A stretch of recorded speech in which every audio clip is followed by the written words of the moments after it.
The final Happy Valley meeting of the season on Wednesday night, so the final racing to win for Happy Valley as well. A very warm welcome to the show. I'm Andrew Lejeune.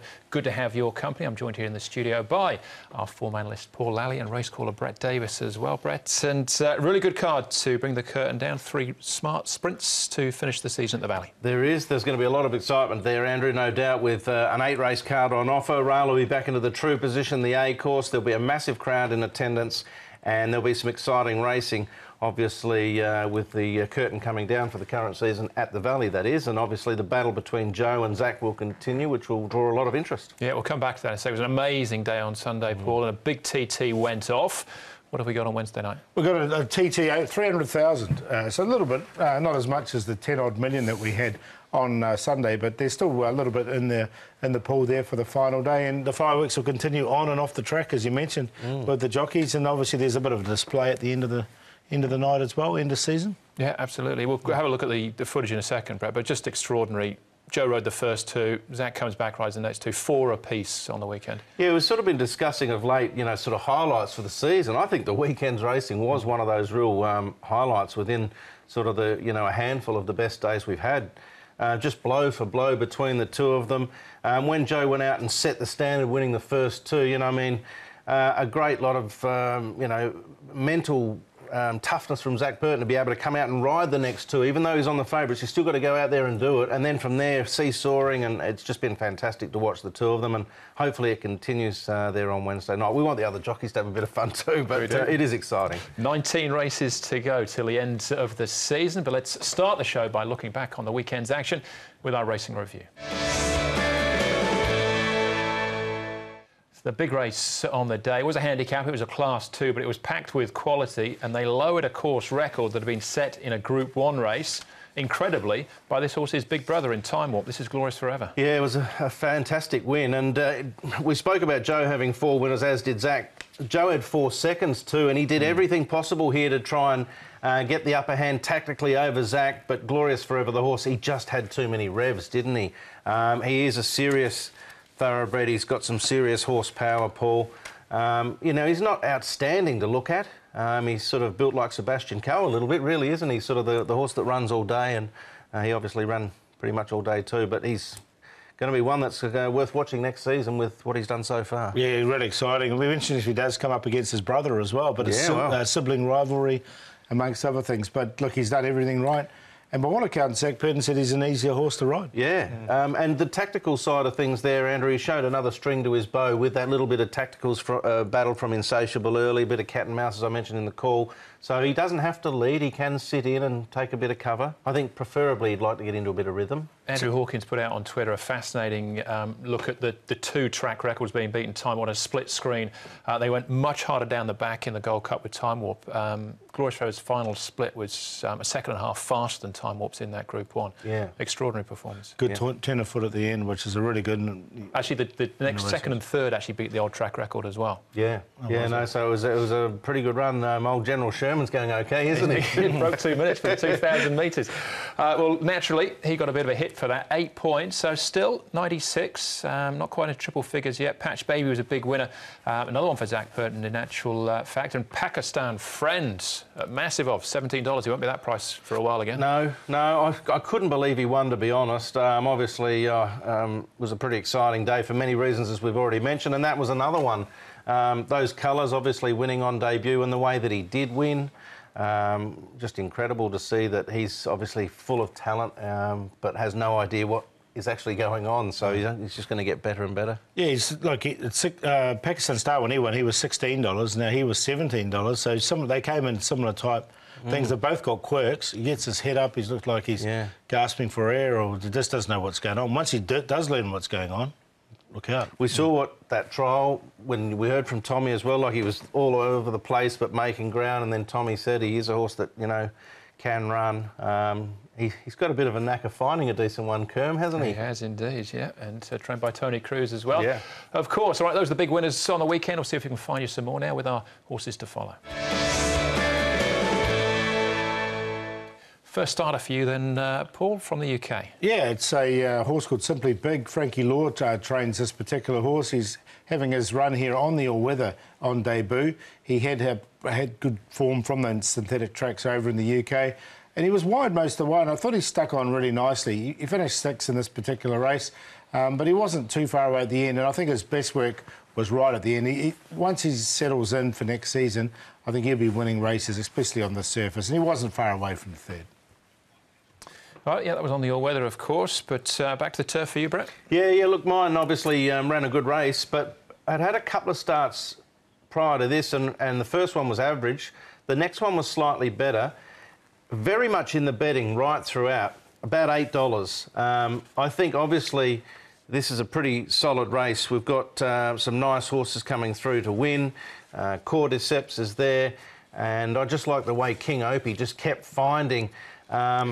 the stable very normally find good horses after 2 or 3 starts. They start showing something. That was the case there. So for next season, he's in my black book. As well, Claire, isn't he? And Cordyceps looks like a really nice young horse coming through, doesn't he? He's really stayed on well there. All right, OK. Griffin race for me, and a horse that's come through the ISG sales. Pakistan Friend as well, so it was a good day for the ISGs. This is Nordic Warriors, very well bred. He's a brother to Slade Power, a dual Group 1 winner. In the UK, actually came out for the sprint here as well, behind Lord Canelo. But finishing second here, Frankie Law had first, third and fourth in this race. But you could probably take a couple of others. Le Terroir in the white jacket running around. Even Lord Canelo stays on quite strongly in the striped cap. David Barnes colours at the back. But I thought Nordic Warrior probably won't get another chance this season, but it looked like he's ready to go at the starter next. Yeah. King Canelo. What did I say, Lord? It's easy done. I have to circle it in the book too. You've got a bit to go before he gets Le Terroir, I don't mind saying that, actually. It's got a bit of a ring to it. He did run well, didn't he? He was a bit green all over the place, but he got home nicely. I thought Rule the Roost. And as you said as well, Frankie Law, I mean, he's had a fantastic season. He's thrown out a whole heap of young horses there that look progressive too. So he could be in for another big season, old Frankie, or young Frankie. There you go. Sam Cliverton picked up a couple of days on Fortune Waste. Misses the first 2 meetings of next season, plus 30,000. Victor Wong, 62,500, but escapes suspension. Yeah. Interesting, that one, Andrew, because he got suspended on Experto Credo the Wednesday prior and obviously misses the last 2. After a discussion between the stewards, Tony Millard and Victor Wong, the decision was made to give him a fine of $62,500 as opposed to another suspension, which allows him to ride the first meeting. Yeah, it has happened in the past as well, but that's up to date with as far as suspensions are concerned. Olivia Deleuze was supposed to be riding towards the end of the season, but bowed out early on Sunday. He's gone home to France for family reasons, but what a career Olivia's had in Hong Kong. 571s associated with some of the greats. Good Barber, of course, 3 Hong Kong miles. Good Barber won. Deleuze was in on board DB Pin for Group 1 success this season too. He's been part of the furniture here in Hong Kong for a long time, Andrew. Obviously, Brett Preble as well. We had that little interview with him on HK Direct, and Olivia Deleuze certainly deserves, you know, a good send-off too, because he has been part of the furniture, a very flamboyant, infectious character. Not too many people don't get along well with Olivia Deleuze. Very likeable man, brilliant rider on his day. I remember the day that he got out there and kissed the turf after Good Barber won that mile race. The crowd roared. It was such an amazing experience on the day. And well done to him. He's had a fantastic career. Obviously went to America as well, Paul. Had success from Michael Chang. Yeah, he did. And there he is. There's the combination there. Rich Tapestry, of course, winning in America. I don't think we've seen the last one. We'll be back for a few visits and whatnot. But on the turf, we probably have. But he, as you say, he's a really infectious character off the... Yeah, and if nothing else, the Best Dressed Jockey Award is now up for grabs because Deleuze had that. He's already put the marker down, has he? Yeah. There you go. We wish Olivier all the best. All right, as we head into Wednesday night's programme, the horses won't be going around. Unfortunately, Fortune Booth, I was really looking forward to see him go around, but replaced by a good one in Seven Heavens as well for Casper Fines. Eddie Lai picks up the ride there. And the final event, Country Melody, is out. So Joe Moreira, Money More, picks up the ride there because Fortune Booth was a ride for Zach Purton, so it's probably quite an important one. Yeah, it's a bit of a two-way swing, isn't it? Absolutely. So meeting number 87 of 88, 8 races. We're on the A course for the final meeting of the year. And we kick things off with the Class 5 over the 1650, headed by Glory Star, drops back into Class 5 company, a 2-time course and distance winner. Let's Go Free was a beaten favourite last time out. Money winner Class 5 for the first time, as is Rookie Star. Dutch Wimble, 3-time course and distance winner. He goes up in trip. Magical Agility yet to win 11 starts. And Golden Deer, the 8-year-old, tries the course and distance for the first time. Pace probably good for the Class 5s here in the first, with, of course, starting point 1650. So My Blessing and My Honey, who did lead on the all-weather last start, took some riding but eventually got there.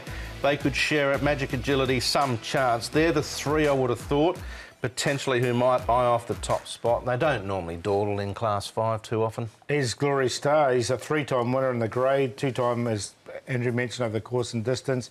So he really likes it down here. Barrier 8 for him. Tommy Berry will take the mount on race day, and you can see him cruising along here in the mornings. Rookie Star, he's an interesting runner for me, stepping up to 1650 for the first time. Should get a nice run because he's got a little bit of early speed there. Neil Cullen getting a good feel of the horse here in the morning. He's not the biggest horse around, but Neil having a good look on him. And I thought Celebration didn't go too badly here in the morning as well. Another one who's getting right down in the ratings. He's a 26 rated horse now, this one. But he seems to be galloping better than a 26 rated in the morning, so maybe he can perform on race day. All right, we'll keep an eye on him. We're going to start off, though, with Glory Star, one of the downgraders. We're going back, 3-4 starts for him, course and distance, back in May. He's had 3 wins in his career, and they've all been in this grade. So for that reason alone, he's a horse that you probably want to consider. We've already mentioned Frankie's Law's name about 3 or 4 times on this show. We've only been going 5 minutes. He trains this horse. Oh, he's hard to catch. He is hard to catch. If he gets rolling and gets into some rhythm on the lead, he can be very hard to beat in this, but I just don't know where he'll end up. But I'd have a few behind him at the end of the race. Yeah, look, I had him in initially, but when I looked at the race, I dropped him out in the end. But I wouldn't be surprised if he ran well. We saw the speed map. If Tommy can get him moving early with a persuader, I think maybe he can find the front. He'll run a big race, but not sure that's happening. All right, that's Glory Star. What about Let's Go Free? 5th last time out. This was in this class behind Fantastic Fabio. He's beaten favourite here too. Yeah, it wasn't a bad run. He's stepping up now to 1650, a distance he's won off before. He's not the biggest horse around, but he is pretty fit. He's just got to carry the 133 pounds. He's got a good draw. He's got Joe Moreira on his aboard, so I think he'll still run a good race. But I didn't put him on top just because I'm worried about the weight he has to carry. Yeah, it's a little concern, but he's drawn well. He should get an economical run, and I think there'll be pace enough in the race. I think he'll go pretty close. Yeah. All right, Let's Go Free. Money winner, another class dropper, gets Matthew Poon here, taking £5 off from a good gate. Barrier 3. Yep, if you want to judge him on his best recent effort at Happy Valley, this is it when he ran 5th behind the judge. Prior to this, he ran 2nd behind Charity Wings from a good draw with Joe Moreira riding. Here he is in this class for the first time. I think forget his last start and go on the 3 runs prior, he's a chance. Yeah, definitely. He's still a maiden after 16, but his best runs definitely have been at Happy Valley. All right, My Honey. Now, this is over the 1650 on the all-weather, but he tries Happy Valley 1650 for the first time. Alvin nearly pinched one here, didn't he? Until along came Lucky Win-Win, much to the delight of yourself, under Tommy Berry, cut him down. But he did work hard, My Honey. He trialled well leading into this, and that suggested he might run a cheeky race. He did, almost got there. Whether he can cross from the 9 here, we'll have to wait and see. He may have to work again, but that's the best he's ever gone. Yeah, I'm happy to watch. There's 2 runs at Happy Valley so far, been just OK. I know he comes at the 1650, but... All right, pretty open betting affair here, Paul, to start proceedings. Dutch Wimble, our favourite. Yeah, I'm going to go with Telecom Titan. I've been with him most of the time. He comes back to Happy Valley from barrier 1, so he's definitely going to get his opportunity. Still like to see him on the dirt, but I still think he can run a good race here. So I'm going with the Joe Moreira versus Zach Purton in the first, with Zach coming on top from Joe on Let's Go Free. Rookie Star, I think, will run a good race at a bit of a price as well. That's why I put him in the Quinella places, and Celebration's track work, I think he deserves to go in there as well. So I ended up with 9.2511. I think Let's Go Free will run pretty close here to winning. I did sort of and ah over potentially being a best bet here, and then I remember that our good friend the judge watches sometimes, and I should know better. So I'll tip him to win, but I won't pick him a best. Money winner, I think, dropping in grade. Telecom Titan, Dutch Windmill. His last start I thought was really good at Shah 10, and he's a horse that loves the Valley. So 2, 3, 9 and 7. All right. So I quite like Neil Callan's mount here in Rookie Star, down in class. I think Neil might actually bookend the programme. We'll get to that in due course. So that's the first event, race number 1. Race 2, 1,200 metres for the Class 4s.